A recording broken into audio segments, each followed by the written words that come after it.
ওয়ালটন আজ দেশের গণ্ডি পেরিয়ে পৌঁছে গেছে বিশ্বের ৫০টিরও বেশি দেশে। ওয়ালটনের এই বিশ্বজয়ের পেছনে রয়েছে হাজারো মানুষের মেধা আর অক্লান্ত পরিশ্রম। চলুন পরিচিত হই সেই সব সুপার হিউম্যানদের সাথে, যাদের হাত ধরে ওয়ালটন পৌঁছেছে বিশ্বমঞ্চে। আমার বড় ছেলে নটর ডেমে চান্স পাইলেও তখন ভর্তি করানোর সামর্থ্য ছিল না। ঠিক তখনই ওয়ালটনের শিক্ষাবৃত্তি আশার আলো হয়ে আসে আমার জন্য। আজ সে বুয়েট থেকে পাশ করে ওয়ালটনের ইঞ্জিনিয়ার হিসেবে কাজ করতেছে। ওয়ালটনে কাজ করতেছি 17 বছর। চাকরির মাঝপথে হঠাৎ ব্রেন স্ট্রোক হয়েছিল, কিন্তু জীবন তো আর থামে নাই আমার কাজও। ওয়ালটন আমার পাশে দাঁড়াইছে, আর্থিক সহায়তা দিছে।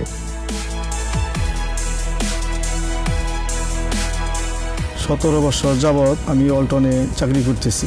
আমার 3 সন্তানকে লেখাপড়া করাচ্ছি। এক ছেলে আমার সাথে ওয়ালটনে সহকর্মী হিসাবে জব করতেছে। আমি শ্রমিক হিসেবে ওয়ালটনে কাজ শুরু করেছিলাম 2009 সালে। এখন আমি বর্তমানে সুপারভাইজার।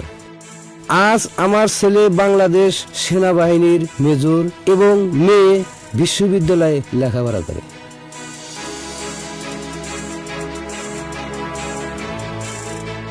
দুই 2021-এ ইন্টার শেষ করে ভাবছিলাম কিছু একটা করতে হবে। একদিন হঠাৎ শুনি ওয়ালটনে চাকরির সুযোগ আছে। দেরি না করে চলে এলাম। 4 বছর হয়ে গেছে এখানে ইলেকট্রিক্যাল প্রোডাকশন লাইনে। স্বামী মারা যাওয়ার পর কষ্ট করে দিন পার করতে হয়েছে। ওয়ালটনে পরিচিত এক ভাই ছিলেন, ওনার মাধ্যমে এখানে কাজের সুযোগ পাই। আমার টাকায় এখন 2টা ছেলে মেয়ে লেখাপড়া চলে। এখন যখন দেখি সবাই আমাদের তৈরি পণ্যের প্রশংসা করে, তখন মনে হয় আমার পরিশ্রম বৃথা যায় নাই। আমার হাতের বানানো পণ্য যখন শুনি বিদেশে মানুষ ব্যবহার করে, তখন বুক ভরা প্রশান্তি কাজ করে। এমন হাজারো মুখ, হাজারো গল্প, যাদের নিঃশব্দ শ্রমে গড়ে উঠেছে ওয়ালটনের বিশ্বজয়ের যাত্রা। মে দিবসে ওয়ালটন জানায় কৃতজ্ঞতা সেই সাহসী যোদ্ধাদের, যারা প্রতিদিনের ঘামে গড়ছেন আগামীর বাংলাদেশ।